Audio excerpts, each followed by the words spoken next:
American history. Cuba-United States relations. Cuba-U.S. conflict since 1959. Cuba-United States relations. Cuba-U.S. conflict since 1959. Cuba had long been a U.S. satellite state that had even attracted considerable U.S. investments and goodwill. However, in 1959 U.S. control was terminated following the Cuban Revolution. The U.S. puppet Gen Fulgencio Batista was replaced by Marxist Fidel Castro. U.S. President Dwight D. Eisenhower officially recognized the new Cuban government after the 1959 Cuban Revolution, which had overthrown the Batista government, but relations between the two governments deteriorated rapidly. Within 6 months of Castro's overthrow of Fulgencio Batista's dictatorship in Cuba, January 1959, relations between Castro's government and the United States began to deteriorate. All the subsequent U.S. administrations maintained a hostile relationship with Cuba, and this was attributed to the following. The success of the January 1959 Cuban Revolution was the spark of strained U.S.-Cuba relations. This revolution, that was championed by revolutionary forces headed by Marxist Fidel Castro, led to the overthrow of Cuban dictator Gen Fulgencio Batista, who had served as an American puppet since 1952. Batista's downfall and his subsequent replacement by Fidel Castro is something the Americans never appreciated, and therefore it ignited the strained relations. The harboring of Cuban enemies by USA led to strained relations between the two American states.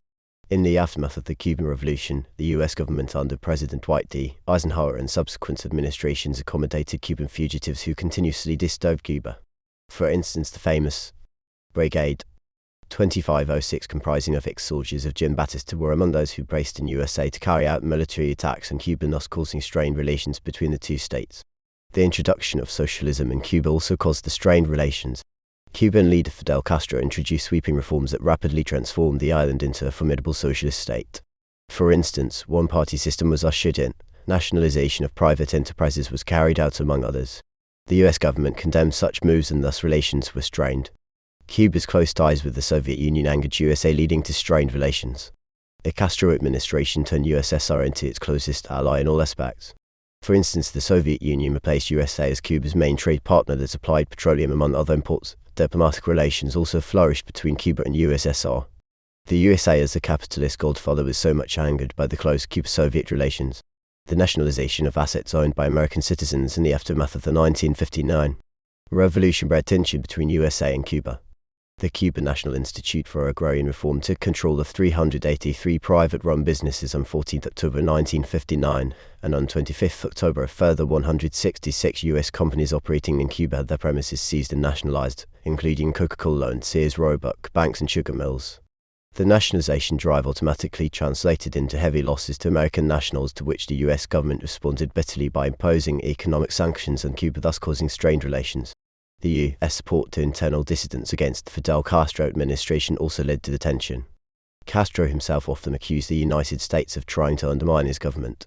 For instance, the Escambray Rebellion, which lasted 6 years from 1959 to 1965 in the Escambray Mountains by a group of insurgents who opposed the Cuban government. The rebelling group, comprising of former Batista soldiers, local farmers, and former Allied guerrillas who had fought alongside Castro against Batista during the Cuban Revolution, received strong American backing. Castro repeatedly condemned the U.S. government for supporting these rebels, and hence Cuba-U.S. relations deteriorated. Castro's new economic ties with the Soviet Union bred tension with the USA.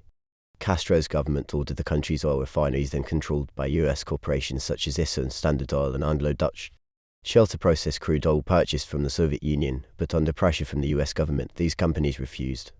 Castro responded by expropriating the refineries and nationalizing them under state control. The U.S. government was quite bitter with such measures, hence causing the strained relations. The explosion and sinking of a French vessel, the Le Cabra, in 1960 also led to build-up of the tension. In March 1960, tension increased when the freighter Le Cabra exploded in Havana Harbor, killing over 75 people. Fidel. American history. Cuba-United States relations. Cuba-U.S. conflict since 1959. The imposition of a trade embargo on Cuba by USA led to tension between the two states.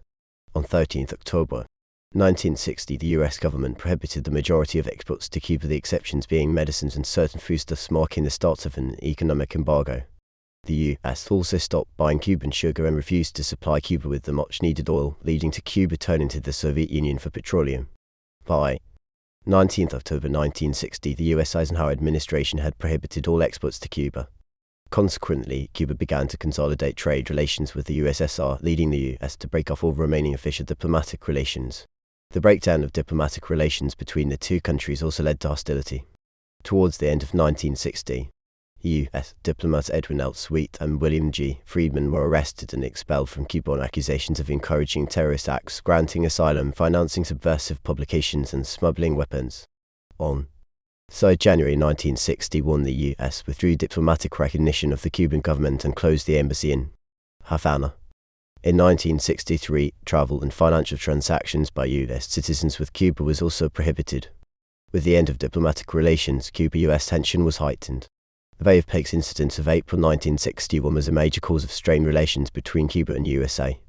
The incident happened on 17 April 1961 when about 1,500 CIA commandos and Cuban exiles calling themselves Brigade 2506 invaded Cuba from Guatemala with the intention of overthrowing Fidel Castro. The mission was a failure on the part of the invaders, as most of them were killed by Castro's forces. In the aftermath of the incident, U.S.-Cuba relations were further strained. The Cuban Missile Crisis of October 1962 was another cause of strained relations between Cuba and USA. This arose when Soviet long-range intercontinental ballistic missiles were installed in Havana, Cuba, something that threatened U.S. security. When USA discovered these deadly nuclear weapons in her neighborhood, tension mounted and Cuba was blamed for the crisis.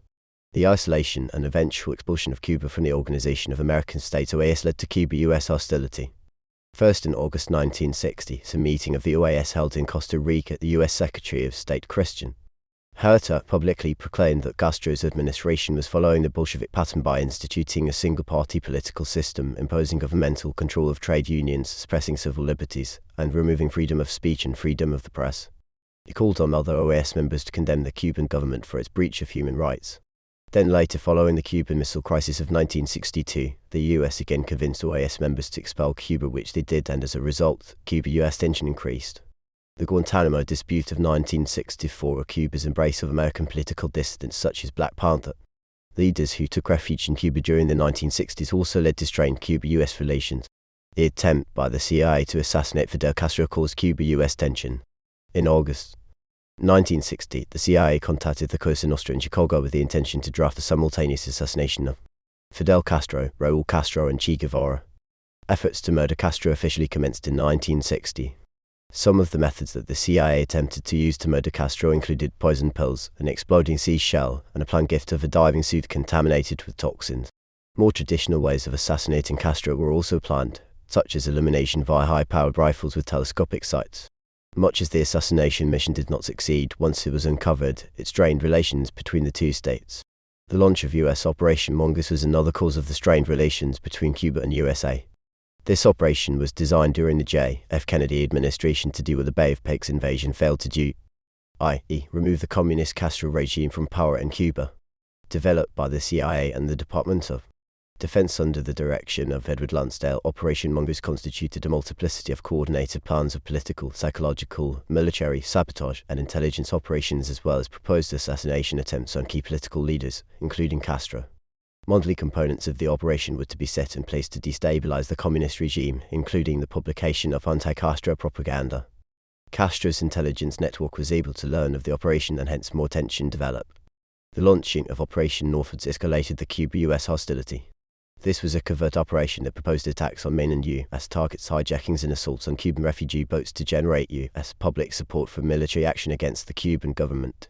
This was to be a coordinated program of political, psychological, and military sabotage involving intelligence operations as well as American history. Cuba-United States relations. Cuba-U.S. conflict since 1959. Assassination attempts on key political leaders, all of which would be blamed on Cuba in order to convince the people to support military action against Castro.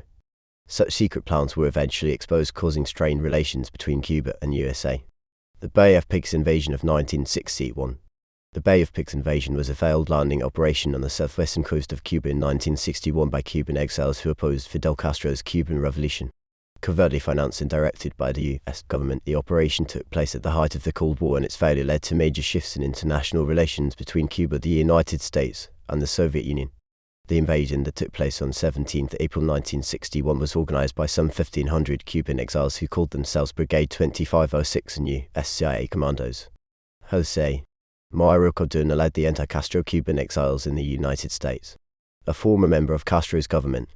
He was the head of the Cuban Revolutionary Council, an exile committee. Cardona was poised to take over the provisional presidency of Cuba if the invasion succeeded. The incident was attributed to the following causes. The January 1959 Cuban Revolution laid the foundation for the Bay of Pigs invasion. Soon after the success of the Cuban Revolution, militant counter-revolutionary groups developed in an attempt to overthrow the new regime. Undertaking armed attacks against the new government, some set up guerrilla bases in Cuba's mountainous regions, leading to the 6-year Escambray Rebellion. These dissidents were funded and armed by various foreign sources, including the exiled Cuban community, the U.S. Central Intelligence Agency CIA. The introduction of communism in Cuba led to the 1961 Bay of Pigs invasion. Following the success of the January 1959 revolution, the Fidel Castro administration started implementing socialist-leaning policies that included a one-party political system, nationalization of plantations and other enterprises, among others. The U.S. government was not ready to accommodate communism within the Western Hemisphere, and hence they hatched a plan to remove Castro. The U.S. abandonment of the policy of isolationism also influenced the Bay of Pigs invasion. Since 1941, the U.S. government abandoned its traditional policy of isolationism, where she was playing a largely dormant role in international politics. Why? 1961, the U.S. government was playing an active role in international politics, and it partly because of this new policy that the CIA conducted the Bay of Pigs invasion. The close ties established between Cuba and other communist states, especially the Soviet Union, led to the invasion. Soon after the revolution, the new Cuban government established diplomatic links with the Soviet Union. For instance, the Soviet Union became the leading trade partner that supplied petroleum products and others to Cuba. Therefore, the relations between Cuba and these communist states angered the USA, forcing her to organize the invasion. The nationalization of American assets by the Fidel Castro administration led to the invasion. Castro nationalized American businesses, including banks, oil refineries, and sugar and coffee plantations. The Cuban National Institute for Agrarian Reform took control of 383 private-run businesses on 14 October 1959, and on 25 October a further 166 U.S. companies operating in Cuba had the premises seized and nationalized, including Coca-Cola and Sears Roebuck, banks and sugar mills. In response, U.S. President Dwight D. Eisenhower allocated $13.01 million to the Central Intelligence Agency CIA in March 1960 for use against Castro. With the aid of Cuban counter-revolutionaries, the CIA proceeded to organize an invasion operation. The need to rescue American companies operating in Cuba led to the invasion. In addition to the nationalization drive, Castro's government ordered the country's oil refineries, then controlled by U.S. companies such as Esso and Standard Oil and Anglo-Dutch Shell, to process crude oil purchased from the Soviet Union, but under pressure from the U.S. government, these companies refused. Castro responded by taking over the refineries altogether. Such companies appealed to the U.S. government for help, and this attracted the 1961 invasion. The role of Cuban exiles influenced the occurrence of the invasion. Many anti-Castro dissidents fled Cuba after 1959, and they were mostly accommodated in USA. These Cuban exiles formed a counter-revolutionary military unit known as Brigade 2506. The brigade fronted the armed wing of the Democratic Revolutionary Front (DRF), and its purpose was to overthrow Castro's increasingly communist government. The CIA funded the brigade. American history: Cuba-United States relations, Cuba-U.S. conflict since 1959, which also included some U.S. military personnel and trained units in Guatemala. These Cuban exiles provided a military force that was backed by the CIA to invade Cuba, hence the Bay of Pigs incident. The aggressive character of U.S. leaders also led to the incident. For instance, President Dwight D. Eisenhower gave the necessary support to all plans that were aimed at invading Cuba to overthrow Castro. In March 1960, President Dwight D. Eisenhower ordered the CIA to train and arm a force of Cuban exiles for an armed attack on Cuba. By the time Eisenhower left office in January 1961, all plans were underway, and John F. Kennedy only inherited this program, which made the invasion inevitable. Fidel Castro's move to spread communism in other countries of Latin America influenced the occurrence of the Bay of Pigs invasion. By the end of 1960, Cuba under Fidel Castro was sending agents to initiate revolutions in several Latin American countries. The Americans were determined to foil Castro's schemes of spreading communism in Latin America, and they attempted to do this by overthrowing him, hence the Bay of Pigs invasion. Castro's dictatorship influenced the Bay of Pigs invasion. Castro's government began a crackdown on opposition groups, arresting hundreds of dissidents. Though it rejected the physical torture, Castro's government sanctioned psychological torture, subjecting some prisoners to solitary confinement, rough treatment, hunger, and threatening behavior. Castro instituted a one-party political system and strict censorship of the press. The The US government claimed that it wanted to restore democratic governance in Cuba by overthrowing Fidel Castro, hence the invasion. The Cold War politics of the time influenced the invasion. It should be noted that with the success of the 1959 Cuban Revolution, Cuba did not only establish close diplomatic and economic ties with the Soviet Union, but she also fully enrolled in the communist bloc by 1961. The USA, as a leader of the capitalist bloc, felt an obligation to reverse the trend that was being taken by Cuba, and hence the Bay of Pigs invasion became inevitable. Why was the Bay of Pigs invasion a failure? The Bay of Pigs invasion was a CIA planned mission together with Cuban exiles codenamed Brigade 2506. It was planned during the reign of President Dwight D. Eisenhower but was executed by the J.F. Kennedy administration. The mission started with minor engagements on 15th April, but the main invasion was conducted on 17th April 1961. Within 3 days, the Cuban Revolutionary Armed Forces decisively defeated the invaders, and most of them were either killed or captured. The invaders officially surrendered on 20th April. The defeat of these anti-Castro forces was attributed to the following factors. The numerical advantage of the Cuban forces accounted for the defeat of the invaders. Fidel Castro had mobilized a Cuban army of over 25,000 troops backed by a militia force of about 200,000 men and about 9,000 armed police. This huge number of the Cuban forces overwhelmed the invaders' Brigade 2506, which had only close to 1,500 troops. The failure of the preliminary plan led to the ultimate defeat of the invaders. The first part of the plan was to destroy Castro's tiny air force, making it impossible for his military to resist the invaders. This preliminary plan was conducted on 15th April 1961 by a group of Cuban exiles who took off from Nicaragua in American B-26 bombers painted to look like stolen Cuban planes. They conducted a strike against Cuban airfields, but it turned American history. Cuba-United States relations Cuba-U.S. conflict since 1959. The role played by the Soviet Union led to the failure of the Bay of Pigs invasion. The Soviet Union's KGB provided intelligence information about the CIA mission to Cuba. Besides, on 13 April 1961, Radio Moscow in English-language newscast predicting the Cuban invasion in a plot hatched by the CIA using paid criminals within a week. These pointers provided by the Soviet Union helped Cuba to adequately prepare. In addition, Soviet Union under Nikita Khrushchev secretly provided weapons to Cuba, and it were those weapons that were used to defeat the invaders. The exposure of the invaders' plans led to the defeat. It should be noted that the US government wanted to carry out the Bay of Pigs mission as a top secret. However, a radio station on the beach broadcast every detail of the operation to listeners across Cuba. As news broke of the attack, photos of the repainted US planes became public and revealed American support for the invasion. As the invaders lost the strategic initiative, the international community found out about the invasion. This forced the US President John F. Kennedy to withhold further air support, which greatly paralyzed the invaders, leading to their defeat. Failure to get the support of the local masses led to the defeat of invading force. CIA agents had tried to spread anti-Castro propaganda throughout Cuba, believing their propaganda would change the minds of the Cubans against Castro. So it was highly anticipated that upon the invasion, Cuban masses would also rise up in support of the invading force. However, in reality, the Cubans simply ignored the propaganda, and when the invasion occurred, all the Cuban masses rallied behind their leader, hence leading to the defeat of the invaders. The military preparedness of the Cuban Revolutionary Army was a central factor in the defeat of the Bay of Pigs invasion. Other than being experienced in guerrilla fighting, having fought and defeated Batista's forces, Castro's army was also well equipped. For instance, in early 1961, Cuba's army possessed Soviet-designed T-34 medium tanks, 2 heavy tanks, Su-100 tank destroyers, other artillery and small arms.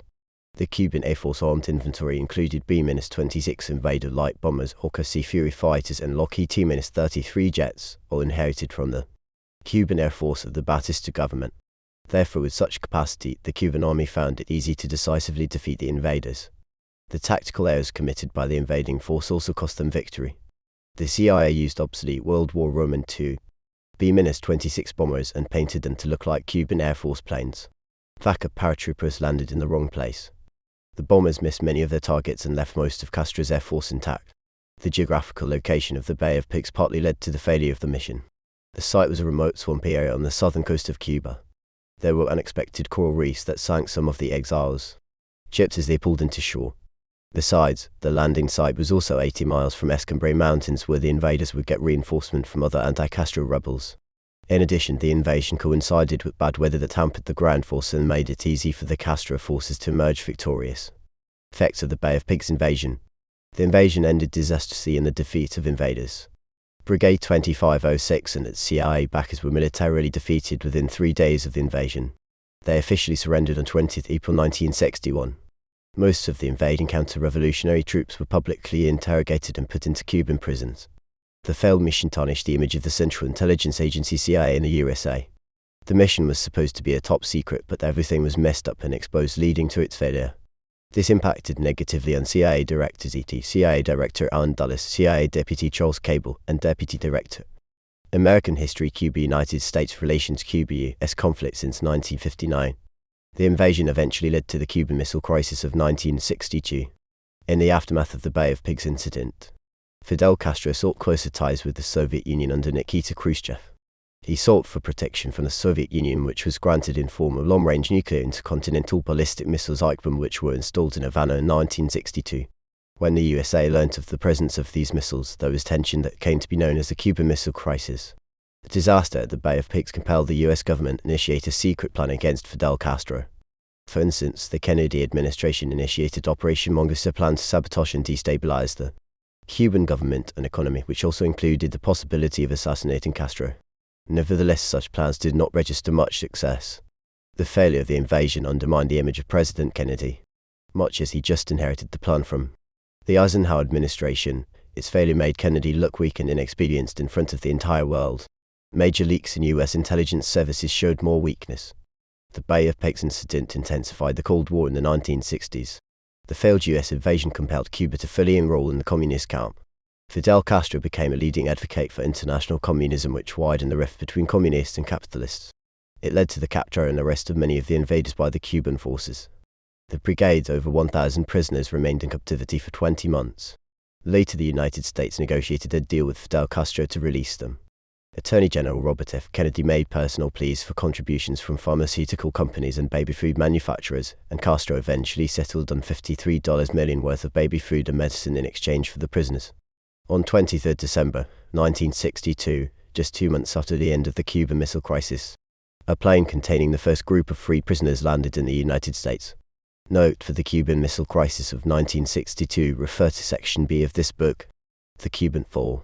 The Cuban Thaw describes the relaxation of tension between USA and Cuba. It has been a gradual process, but it became more pronounced in the 2000s, especially after the rise to power of President Barack Obama in 2009. This relaxation has been attributed to, among others, the following factors. The end of the Cold War ignited the Cuban Thaw. The Cold War ended with the dissolution of the Soviet Union in the early 1990s, leaving Cuba without its major international sponsor. The ensuing years were marked by economic difficulty in Cuba. Since then, the U.S. started allowing private humanitarian aid to Cuba, and this helped to ease Cuba-U.S. tension. The cultural exchanges between the two states attracted the thaw. This began way back during the Clinton era. In January 1999, U.S. President Bill Clinton eased travel restrictions to Cuba in an effort to increase cultural exchanges between the two nations. For instance, the Clinton administration approved a 2-game exhibition series between the Baltimore Orioles and the Cuban national baseball team, marking the first time a major league baseball team played in Cuba since 1959. Such cultural exchanges helped to ease the old tension that had existed since 1959. The resignation of Fidel Castro led to improved Cuba-U.S. relations. Fidel Castro stepped down from official leadership of Cuba in 2008. He was succeeded by his brother Raul Castro, who showed willingness to open up to the Americans. On 27 July 2012, Raul Castro said that the government of Cuba was willing to hold talks with the United States government. On 10 December 2013, it's a state memorial service for Nelson Mandela. American history Cuba-United States relations Cuba-U.S. conflict since 1959. Cuba and permitting U.S. citizens to visit Cuba for religious and educational purposes. The relaxation that came with the Obama era greatly culminated into the easing of Cuba-U.S. tension. The role played by Pope Francis contributed to the Cuban thaw. Pope Francis played a central role in convincing the leaders of both the USA and Cuba to restore cooperation. For instance, beginning in 2013, Cuban and U.S. officials held secret talks brokered by Pope Francis and hosted in Canada and Vatican City to start the process of restoring diplomatic relations between Cuba and the United States. Indeed, due to the Pope's mediation, the tension between USA and Cuba subsided, hence the thaw. The exchange of prisoners by the two states led to the thaw. In order to cool the tension, American aid worker Alan Gross and Rolando Saaf Trujillo, a Cuban national working as a U.S. intelligence officer, were released by the Cuban government. The Cuban government also promised to free an unspecified number of Cuban nationals from a list of political prisoners earlier submitted by the United States. For its part, the U.S. government released the last 3 remaining members of the famous Cuban Five who had been convicted of espionage and imprisoned in the U.S. in 2001. The release of prisoners proved to be a positive step towards improving Cuba-American relations. The change in public opinion in both countries led to the thaw. Since the 1990s, American public opinion on Cuba has overall become more favorable, and people became more supportive of ending the trade embargo as well as re-establishing diplomatic ties to Cuba. During the Obama era, most opinion polls indicated that the Cuban thaw was broadly popular with the American public. The same positive public opinion existed in Cuba right from the time of the end of Cold War.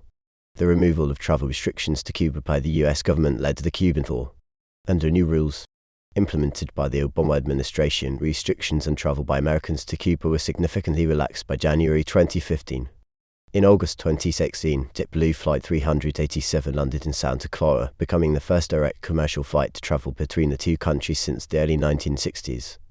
On 28 November 2016, the first normally scheduled commercial flight after more than 50 years landed in Havana from Miami on an American Airlines jet. The total removal of travel restrictions somehow restored cooperation between the two countries, thus bringing about the Cuban thaw. The easing of trade restrictions on Cuba led to the thaw. Under the Trade Sanctions Reform and Enhancement Act of 2000, exports from the United States to Cuba in the industries of food and medical products were permitted with the proper licensing and permissions from the U.S. Department of Commerce and the United States Department of the Treasury. In November 2001, U.S. companies began selling food to Cuba for the first time since Washington imposed the trade embargo after the revolution. When Barack Obama came to power, his administration further allowed limited import of items like Cuban cigars and rum to the United States, as was the export of American computer and telecommunications technology to Cuba. As trade was slowly restored, cooperation was deepened between the two states, thus leading to the thaw. The change of attitude of the American government towards Cuba partly influenced the thaw. For instance, on 14 April 2015, the Obama administration announced that Cuba would be removed from the United States state sponsors of terrorism list. The Congress was given 45 days from 14 April 2015 to review and possibly block this action, but this did not occur, and on 29 May 2015, the 45 days elapsed, therefore officially removing Cuba from the United States list of state sponsors of terrorism. This was a gesture of improved relations between Cuba and the USA. The restoration of diplomatic relations between the two states led to the thaw. On 1 July 2015, President Barack Obama announced that formal diplomatic relations between Cuba and the United States would resume. Indeed, relations between Cuba and the USA were formally re-established on 20 July 2015 with the opening of the Cuban Embassy in Washington, D.C. and the U.S. Embassy in Havana. Barack Obama also visited Cuba for 3 days in March 2016. With the resumption of diplomatic relations, the thaw in Cuba-U.S. relations was inevitable. The economic reforms initiated by Raul Castro in Cuba helped to attract the thaw. Facing an aging population, a heavy foreign debt load, and economic hardships, Raul Castro began liberalizing Cuba's state-controlled economy in 2009. Reforms included decentralizing the agricultural sector, relaxing restrictions on small businesses, opening up real estate markets, allowing Cubans to travel abroad more freely, and American history Cuba-United States relations Cuba-U.S. conflict since 1959.